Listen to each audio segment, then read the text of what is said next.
Hello student, আজকে আমরা পঞ্চম শ্রেণীর প্রশ্নবিচিত্রার গণিতের চতুর্থ স্কুল সলভ করব। দেখো, একদম প্রথম প্রশ্নটা আছে, একের দাগে সঠিক উত্তরটি নির্বাচন করো। বলছেন 9/7 একটি মিশ্র ভগ্নাংশ, অপ্রকৃত ভগ্নাংশ, এ প্রকৃত অপ্রকৃত কোনোটি না। দেখো, প্রকৃত কি হয়, লব ছোট হয়, হর বড় হয়। আর আর অপ্রকৃত কি হয়, লব বড়, হর ছোট, মানে এটা অপ্রকৃত, মানে এটা হবে, এইটা হবে, তাহলে হর্ষই হবে। তাহলে আমি দেখো একদম প্রথম, এটা আমি চতুর্থ স্কুল, এটাকে আমি লিখে দিচ্ছি প্রথম পাঠ হলো।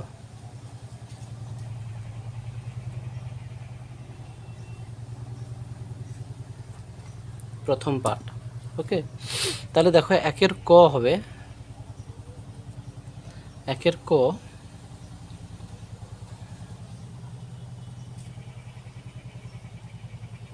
9/7 একটি অপ্রকৃত ভগ্নাংশ।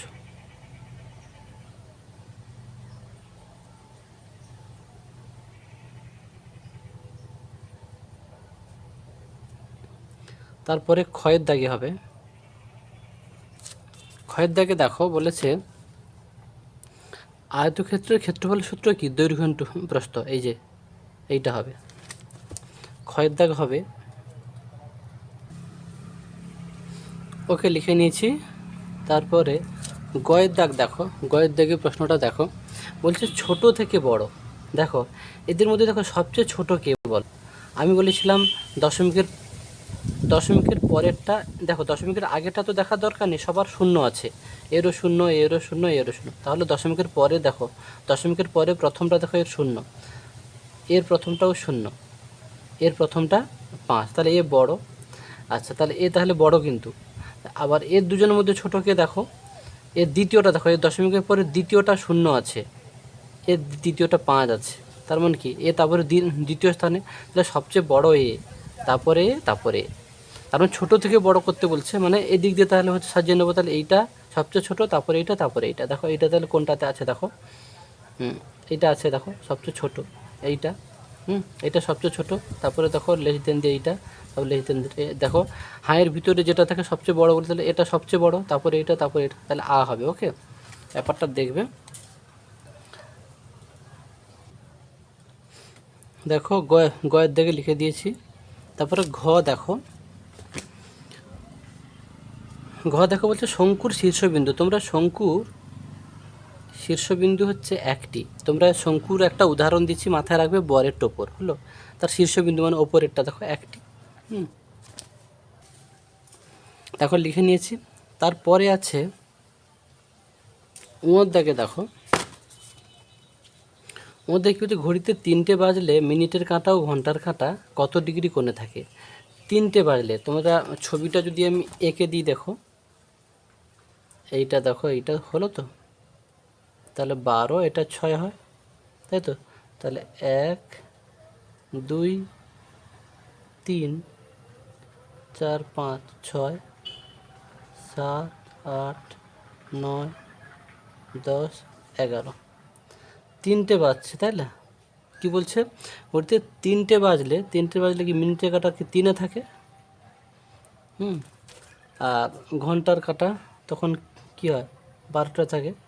তাহলে এটা কি হবে, এটা কিন্তু দেখে তোমাদের কি মনে হচ্ছে, এই কোণটা, এই যে কোণটা হবে, দেখো একটা সরলরেখার উপরে আরেকটা সরলরেখা যদি লম্বলম্বী থাকে, তখন যে কোণ উৎপন্ন হয় 90 ডিগ্রি কোণ।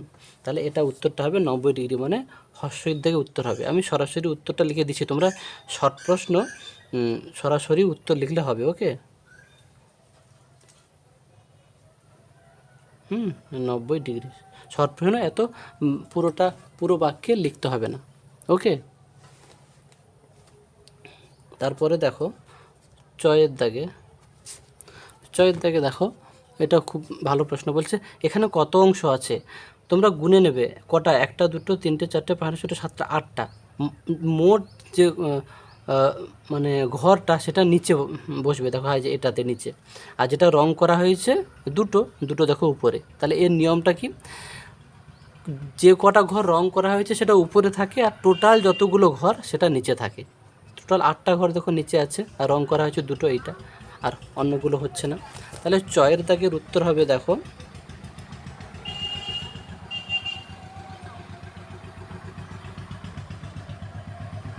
2/8 অংশ। তারপরে 6 দেখো বলছে এই যে 2/1/3 মিশ্র ভগ্নাংশটি ভাঙলে কী হবে দেখো 3 2 6 1 7 এরকম কেমন ভাঙতে হয়, এটা গুণ করবে, এটা যোগ করবে। 3 2 6 আর 1 7, 7/3 মানে নিচে যেটা থাকে সেটাই থাকে। 7/3 কোনটা দেখো, এই যে এইটা 7/3, এটা আ হবে উত্তর। তো 6-এর আ হবে 7/3, 6 হলো। তারপরে বর্কের জ দেখো 0-1 টাকা। 0-1 টাকা সমান নিশ্চয়ই 1 টাকা নয়, 0-1 টাকা সমান নিশ্চয়ই 1 পয়সা নয়। তো টাকাকে পয়সা করতে হলে কী করতে হবে, 100 দিয়ে গুণ করতে হয়। আমি টাকাকে 0-1 টাকা গুণিত 100 দিয়ে, দুটো শূন্য হলে দশমিক, এখানে তাহলে দুটো শূন্য হলে দশমিক, দুটো সংখ্যা ডান দিকে সরে গুণের সময় তাহলে একটা সংখ্যা সরে এখানে, আরেকটা সংখ্যা সরলে একটা শূন্য দিয়ে তারপরে মানে 10 হচ্ছে, মানে এখানে দশমিক হবে, ডান পাশে দশমিকের মূল্য নেই, 10 পয়সা। এটা কততে আছে, হস্যইতে আছে, এটা হস্যইতে আছে হলো। তারপরে দেখো বলছে সূক্ষ্ম কোণ মানে 90 ডিগ্রি থেকে ছোট। 90 ডিগ্রি থেকে ছোট কোনটা, 45। সূক্ষ্ম কোণ মানে 90 ডিগ্রি থেকে ছোট হতে হবে, তাহলে ঝয়ের হচ্ছে উত্তর, সেটা হচ্ছে 45 ডিগ্রি। ওকে, তারপরে ইও বলছে দেখো একটি ফুল এইটা সমান 10 হলে এই সংখ্যক ফুল সমান কত, তাহলে এটা 10, এটা 10, 20, এটা হাফ মানে 5 ধরবে, তাহলে 25, তাহলে 25 এইটা হবে হলো, হস্যই হবে, খুব সহজ। মানে এই ফুলটার মান হচ্ছে 10 বলছে, মানে পুরো ফুলটার মান 10, তাহলে এটাও পুরো ফুল 10, এটাও 10, তাহলে 10 10 20, আর এটা হাফ মানে হাফ ফুল মানে 5, 10-এর হাফ তো 5, 10 10 20, 5 25, মানে এইটা হবে হস্যই।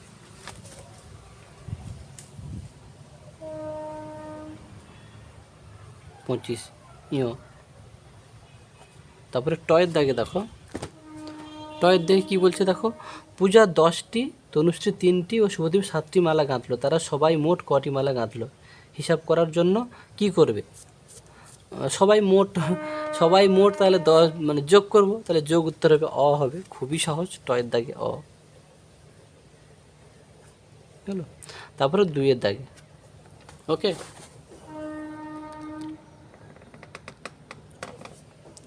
2-এর দাগে দেখো, 2-এর দাগে বলছে এইটাকে দশমিক ভগ্নাংশে প্রকাশ করো এবং তাকে স্থানীয় মানে বিস্তার করতে হবে। ওকে, দশমিক ভগ্নাংশে প্রকাশ করতে হলে একদম প্রথমে আমরা কি করব বলো দেখি, একে পূর্ণ ভাঙাতেও পারো।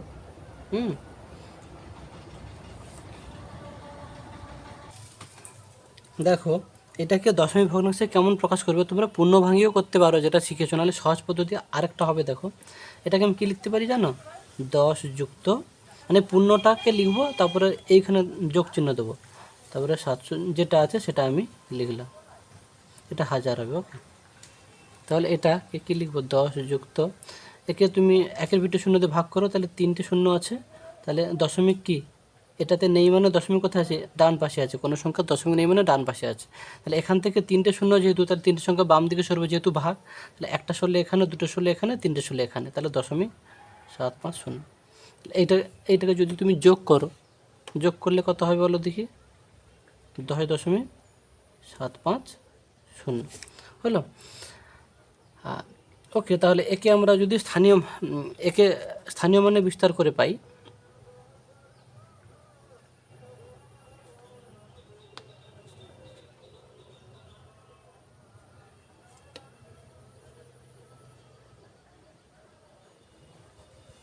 একে স্থানীয় মানে বিস্তার করে পাই আমরা, তাহলে একে কি লিখব, একে দেখো তাহলে 10 প্লাস এটা কি লিখবো বলো দেখি, 7/10, কেন, ওই যে নিয়ম, দশমিকের পরে একটা মানে এইটা বাই একের পিঠে একটা শূন্য, এটা কি লিখব প্লাস 5 বাই দশমিকের পরে কটা একটা দুটো, তাহলে নিচে একের পিঠে দুটো শূন্য, আর শূন্যটা তো এটা কিছু করা যাবে না। ওকে, আর তোমরা এখানে কেউ কেউ যদি এটাও লিখো যে 10.75 সেটাও ঠিক হলো, ডান পাশে শূন্যের কোনো মূল্য থাকে না হলো। ওকে, এবারে আমরা ক্ষয়ের দাগে যাচ্ছি। ক্ষয়ের দাগে কী আছে বলো দেখি। ক্ষয়তে বলছে যোগ করতে বলছে 109 টাকা 2 পয়সা 99 টাকা 77 পয়সা হলো, যোগ করছি দেখো 109 টাকা 2 পয়সা আর কত 99 টাকা 77 পয়সা।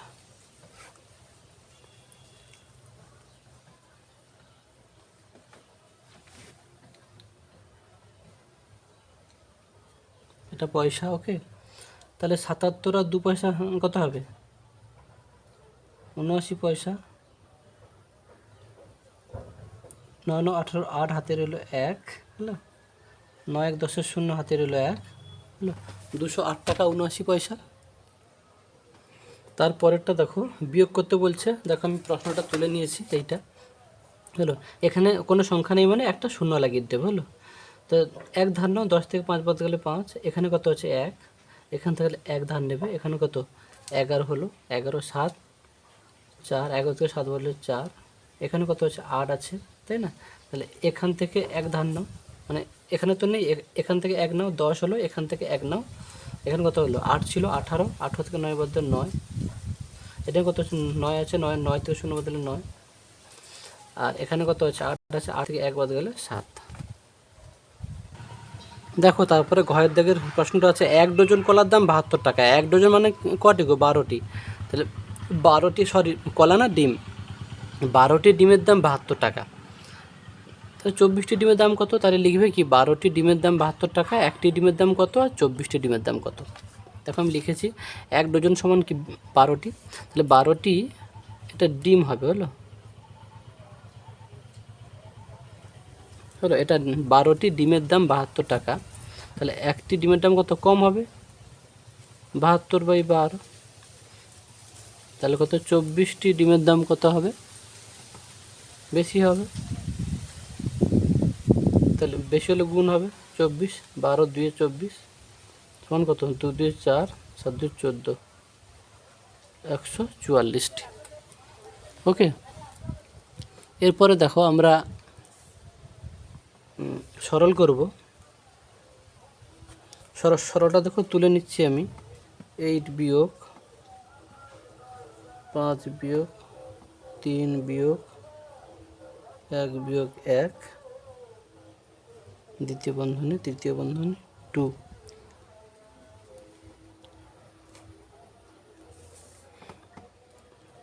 দেখো প্রথম বন্ধনীর কাজ আগে এখানে তো রেখা বন্ধনী নেই, তাহলে যেটার কাজ আগে তত দূর পর্যন্ত তুলে যাও, 1 থেকে 1 বদলে 0, প্রথম বন্ধনীর কাজ শেষ যার জন্য প্রথম বন্ধনী দিচ্ছি না। এবার দ্বিতীয় বন্ধনীর কাজ হবে 0 থেকে 3 বদলে কত 3 থেকে 0 বদলে 3 হবে,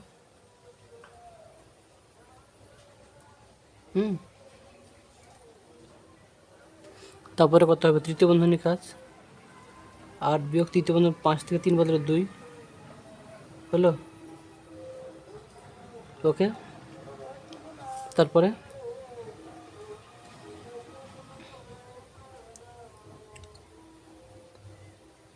শুধু যোগ বিয়োগ চিহ্ন থাকলে এখানে কি যোগ মানে এখানে কিছু নেই মানে যোগ, তার যোগ বিয়োগ চিহ্ন থাকলে কী বলেছিলাম যেগুলো যোগ সেগুলো একটার মধ্যে রাখবে, আর বিয়োগগুলো একটার মধ্যে একটা বন্ধনীর মধ্যে রাখবে। আবার কি বলছি শোনো, এখানে যোগ তো শুধু এটাই একা, তাই জন্য একা লিখলাম, তারপর বিয়োগ দিয়ে যে কটা বিয়োগ আছে সেগুলো একটা বন্ধনীর মধ্যে যোগ করবে হলো, যোগগুলোকে একটা বন্ধনীর মধ্যে যোগ করবে, তারপরে বিয়োগ চিহ্ন দিয়ে বিয়োগগুলোকে একটা বন্ধনীর মধ্যে যোগ করবে। এখানে যোগগুলো একটা আছে যার জন্য একটা লিখলাম, যদি আরও যদি যোগ চিহ্ন দিয়ে 2-1টা থাকতো তাহলে সেই যোগগুলোকে একটা বন্ধনীর মধ্যে যোগ করতাম, আর এই বিয়োগগুলোকে একটা বন্ধনীর মধ্যে যোগ করেছি হলো, মাঝখানে বিয়োগ চিহ্ন দেবো। 8 বিয়োগ 4 সমান 4 উত্তর। তারপরে দেখো একটি বর্গাকার পার্কের ক্ষেত্রফল এত, ওই পার্কটির প্রত্যেকটি বাহুর দৈর্ঘ্য কত। দেখো বর্গক্ষেত্রের ক্ষেত্রফলের সূত্র কি, বাহু স্কোয়ার, তাহলে লিখবো কি বাহু স্কোয়ার সমান এইটা, তাহলে বাহু চেয়েছে তো, ওকে। তাহলে লিখছি দেখো বাহু স্কোয়ার সমান কত, 10 24। তাহলে বাহু সমান তাহলে কি করবো গো, তোমাদের বলেছিলাম কোনো কিছু, এটাকে ইংলিশে স্কোয়ার বলে, হলো কোনো কিছু স্কোয়ার যেটা থাকবে শুধু সেইটা বার করতে হলে এ পাশেরটায় বর্গমূল চিহ্ন দেবো, হলো 10 24 হলো। এবারে বর্গমূল একে তুমি এরকম এর উৎপাদ্যগুলো বার করে নাও। 2 5 10, 2 1 2, 2 2 4, 2 2 4, 0 2 6 12, এটা দেখবে ভালো করে, 2 1 2, 0 2 3 6। আরেকবার দেখে নিচ্ছি, 10 24, 2 5 10, 2 1 2, 2 2 4, 2 2 4। আচ্ছা এখানে কিন্তু 1 আছে তাই না, 2 5 10, 1 12, 2 6 12, 2 1 2, এটা হবে 2 2 4, এটা 2 8 16, 2 6 12, 2 2 4, 2 3 6।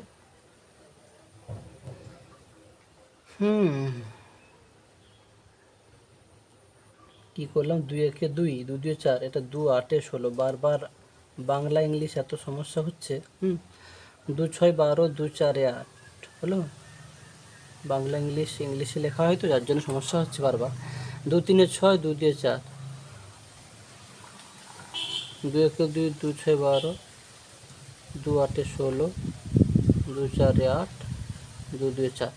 দেখো তাহলে কটা 2 হলো, 1 2 3 4 5 6 7 8 9 10টা, একে 10টা 2, 1 2 3 4 5 6 7 8 9 10টা, 1 2 3 4 5 6 7 8 9 10টা হলো। আচ্ছা এই যে এটাকে বলে বর্গমূল চিহ্ন, হলো ইংলিশে বলে রুট ওভার। এই বর্গমূল চিহ্নের বাইরে বেরোনোর উপায় কি জানো, প্রতি জোড়ের জন্য একটা করে বাইরে বেরোবে, দেখলে এই দুইয়ের জন্য একটা বাইরে বেরিয়ে চলেছে, এই জোড়ের জন্য একটা বেরিয়েছে, এই জোড়ের জন্য একটা 2 বেরিয়েছে, এই জোড়ের জন্য একটা 2 বেরিয়েছে, এর দুজনের জন্য একটা বেরিয়েছে, এর দুজনের জন্য একটা বেরিয়েছে, মানে প্রতি জোড়ের জন্য একটা বাইরে বেরোবে, হলো এটাই নিয়ম। 2 2 4, 2 8, 2 16, 2 32, তাহলে 32 কত মিটার, হলো। তাহলে অতএব প্রতিটি বাহুর দৈর্ঘ্য 32 মিটার।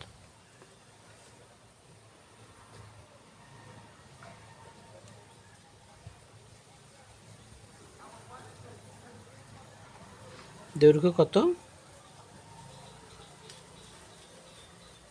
32 মিটার। তারপরে দেখো 6 দাগে আছে,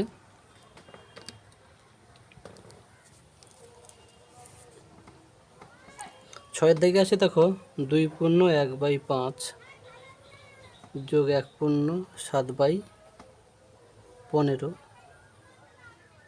যোগ 1 পূর্ণ 9/20। এগুলো তোমরা দেখো পূর্ণ না ভেঙে ফটাফট করতে পারো। এটাকে আমি কী লিখতে পারি, 2 যোগ 1/5, এটাকে কী লিখতে পারি 1 যোগ 7/15, একে কী লিখতে পারি 1 যোগ 9/10। এগুলো পূর্ণ সংখ্যা, এগুলোকে যোগ করে 2 1 3 আর 4 যোগ, তাহলে এটাকে কী লিখতো 1/5 যুক্ত 7/15 যুক্ত 9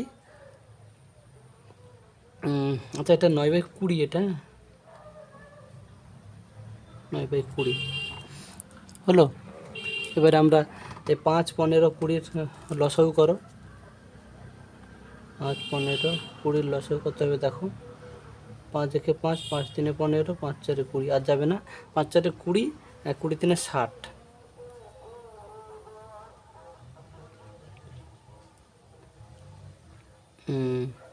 এই 4টা রেখে দিচ্ছি আমরা, এই 3টে করছি 60 হলো। তাহলে 60কে 5 দিয়ে ভাগ করলে কত হবে 12, তাহলে 12 একে 12, 15 4 60, 7 4 28, 20 3 60, 9 3 27। ওকে, এবার দেখো এখানে যদি ছোট্ট করে করে দিই আর একটা লাইন, 4 যোগ, আচ্ছা 12 এটা 36, 24 12 36, 36 এটা 46 আর 56, 63, 63/60, 63/60। ওকে, দেখো একে আমরা যদি কাটাকাটি করি 3 2 6, 3 1 3, এটা 3 2 6 0 হলো। তাহলে আমরা একে করতে পারি কি,